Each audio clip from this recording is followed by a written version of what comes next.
5ஆம் இடத்துல இருந்து உங்களுக்கு ராசியை பார்க்குது இல்லை, அற்புதமான குழந்தைகள் ரொம்ப தெளிவாக இருப்பாங்க. இதை செய்யணும், இதை செய்யக்கூடாது, இங்கே போகணும், இங்கே போகக்கூடாது, நமக்கே புத்தி சொல்லக்கூடிய லெவலில், அப்பா அம்மாவுக்கே புத்தி சொல்லக்கூடிய லெவலில் கும்பராசிக்காரர்களுடைய குழந்தைகள் அற்புதமாக இருப்பாங்க. நல்ல தொழில் வேலை அமைப்புலையும் அவங்க இருப்பாங்க.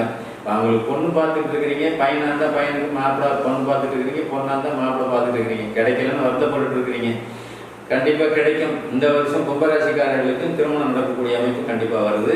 நல்ல பொண்ணாக கிடைக்குங்க, நல்ல பையனாகவும் கிடைப்பாங்க. பொண்ணாக இருந்தால் நல்ல பையன் கிடைப்பான், பையனாக இருந்தால் நல்ல பொண்ணு கிடைக்கும். இந்த 2026 கல்யாணம் பண்ணிடுவீங்க. கல்யாணம் பண்ணிக்கிட்டு வாகனம் வாங்குவீங்க, வீடு வாங்குவீங்க, இல்லை வீட்டை கட்டுவீங்க. இதெல்லாம் தேவையில்லை. ஏற்கனவே வீடு இருக்கு, இருந்தாலும் பட்டலை. ஏற்கனவே வீடு இருக்கு, இருந்தாலும் வீடு வசதி பத்தலை. கல்யாணம் ஆனால் மருமகன் தனியாக வரணும், மகன் தனியாக இருக்கணும், மருமகன் இதெல்லாம் மாற்ற வேண்டியதாக இருக்குல்ல. அந்த பற்றாக்குறையை நிவர்த்தி பண்ணுவீங்க. கும்பராசி